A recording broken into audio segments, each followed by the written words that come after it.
যে গরমে মানুষ ফ্যান ছাড়া 1 মিনিট থাকতে পারে না, সেই গরমের মধ্যে আমরা আপনাদের মা বোনেরা চুলার আগুনকে সামনে নিয়ে ফ্যান ছাড়া পাকঘরের মধ্যে, রান্নাঘরের মধ্যে দিনরাত রান্না করে যাচ্ছি পরিবারের সবাইকে খাওয়ানোর জন্য, পরিবারের সবাইকে সুস্থ রাখার জন্য।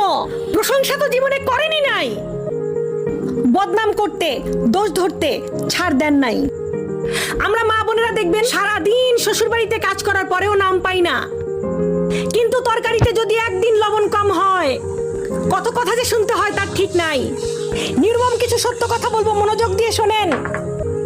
নিজের টাকা দিয়ে যখন রেস্টুরেন্টে খেতে যান, খাবারও খান, টিপসও দেন, আবার বাইরে এসে স্ট্যাটাস মারেন।